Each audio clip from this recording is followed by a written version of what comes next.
Alexander Zaitchik on the line with us. He's a freelance journalist and contributor to Rolling Stone magazines and also Media Matters for America, MediaMatters.org. He's a fellow with the American Independent Institute, TAII, but the main website, MediaMatters.org and RollingStone.com. Alexander, welcome to the program.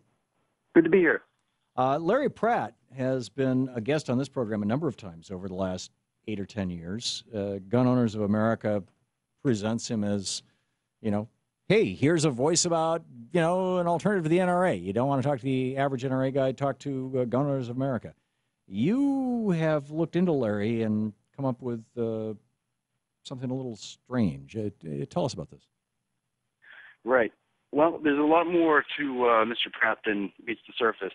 I'm not sure what he said in your various interviews with him, but he speaks to a lot of different audiences, and over the years, those audiences have included some very scary people, ranging from straight-up neo-Nazis to Christian identity, church activists to Ku Klux Klan members. Well, these are the kind of people that I actually like to put on the air because it exposes them for what they are. Right. But I understand that Larry has been on CNN and MSNBC, or I don't know about MSNBC, but he's been on the big networks and the big cable systems regularly and frequently. And you're suggesting and they don't challenge. I mean, every time Larry comes on this program, he and I have a knockdown, drag out fight. Right. And when he goes on those programs, I'm guessing that's not how it plays out.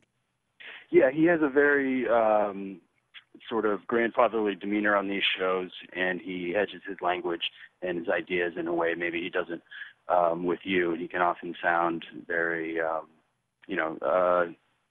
hardline, but also very measured and not very scary. But if you go back through his history, you realize that there's some past there that really should be dredged up in any sort of honest introduction of the guy. And you never see that when he's discussed with respect or even reverence in places like the New York Times or on one of his multiple appearances on a place like CNN, as you mentioned. Right. So why is that? Well, I think a lot of it is just people don't know. I mean, our memory is constantly being shortened, and the last time anyone really looked at this guy in some of these sundry connections was mid-'90s, and that was 20 years ago. So I think the purpose of this piece I just did was to sort of remind bookers and producers that that there's more here that should be discussed, and he has a role in the larger gun movement that should warrant some attention. He's not just pulling the NRA to the right, although that's how he sees his main task. He's also a conduit for the mainline gun lobby and gun rights movement and some of these scarier organizations that are more explicitly okay with state violence against the state. Isn't this meta to a problem in our media that's much larger than this? I remember, I think it was Media Matters did it. It may have been in a different group. It might have been Robert Greenwald.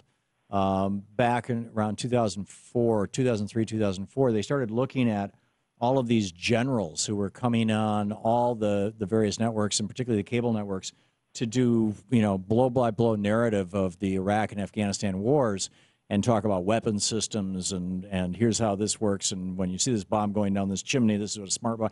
And turns out that the vast majority of these guys had, in some cases, multi-million-dollar contracts with the defense contractors who were making this stuff, and they were coming on basically doing infomercials for the products rather than any kind of critical analysis of the war or the rationale for the war. It was all cheerleading. And is this not sort of in that same category? They were never identified as front. I think that's a fair thing to evoke in thinking about Larry Pratt and his role in the media. Although with regard to the generals, whether that was lack of due diligence or tolerance for corruption or both, I'm not sure. In this case, it's probably almost certainly just a case of lack of due diligence. I think if most of the people giving him a microphone knew what he was really about and what he really believed about the U.S. Constitution and the Second Amendment and the role of the Bible in public life, they probably would not be giving him so much airtime. Now, that said, I mean, I had Sheriff Mack on the show the other day. We were talking about, this whole movement that he's part of, that says that the county sheriff should be the senior law of the land, and we shouldn't be recognizing the FBI and all this.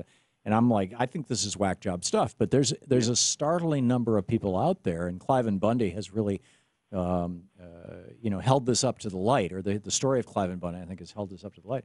There's a surprising number of people out there who, and a growing number, which is the startling thing, who agree with these perspectives that Clive and Bundy and Larry Pratt, and I mean, he goes back to the Reagan era when they were arming the death squads down in Central America, according to your article. Saying, "Oh yeah, good work." And these are the people who are now, or their children, the next generation of the same people, who are now, murdering these children who are fleeing Guatemala, El Salvador, and Honduras, and showing up on our southern border. Yeah, that's an interesting full circle there. You're right.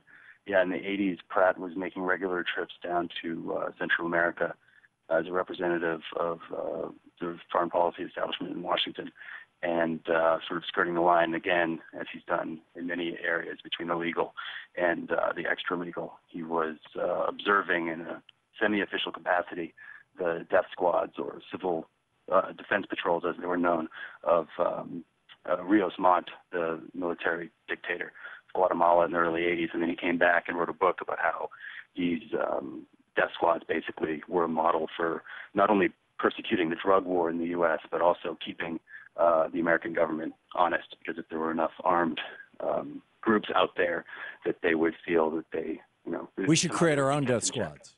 Yeah. Which arguably is what Tim McVeigh did, and Larry apparently had something to say about that. Yeah, after the Oklahoma City bombing, Pratt was, the day of the bombing, he was actually protesting the FBI building in Washington, which is interesting in itself. But shortly after the bombing, he said, well, that was the second anniversary of Waco, wasn't it? Correct. Yeah. Which he was also, and also like something that was tied close. It was close to Hitler's birthday too, wasn't it, or the day that he died? Yeah, there's a lot of symbolic dates around that period. Yeah. That are interesting. Pardon my interrupting you. Pratt has insinuated that Tim McVeigh was in fact doing God's work, and he was not willing to wait for mortal justice, and he had to take it to take the divine retribution into his own hands, and all sorts of stuff that, again, he wouldn't say on CNN, but he said to smaller, more private audiences over the years, and that's really how he sees the world. Wow. Now, what about? I mean, this is one guy. Did you see the op-ed in the New York Times yesterday, the day before, about Stormfront.org, about this website and how they've been growing? I'm quite familiar with the website. I didn't see that. Yeah, but it was basically an article about the growth of the neo-Nazi movement and how there's so many people involved with this that you would think of as just, the ordinary guy or girl next door. Yeah. Yeah, I mean, a lot of them have day jobs and keep their tattoos covered up. And a lot of them don't even have tattoos. They're just, Yeah, sure. So what do we do as a society? We just expose it? Well, I mean, luckily that's a movement that I don't think, according to the data I've seen, is particularly on the upswing. But keeping law enforcement abreast of the size and movement of those groups is important. And groups like the Southern Poverty Law Center do yeoman's work on that front, sending out the intelligence report and their various publications to local police forces. But just keep the maps current is the main thing. Yeah, it's pretty remarkable. I mean, it's just how all this is happening, and how I think that a lot of this is a response to bad economic times, and the bad economic times have been brought about by its own fraud and theft and political mismanagement. Absolutely. Yeah, you can't lose that big picture in the background. Yeah, absolutely. There you go. Alexander Zaitchik, am I saying that right, Alexander? Yep, Zaitchik. And you can read his article over at rollingstone.com and at MediaMatters.org. Alexander, thanks so much for being with us. Thank you, Tom.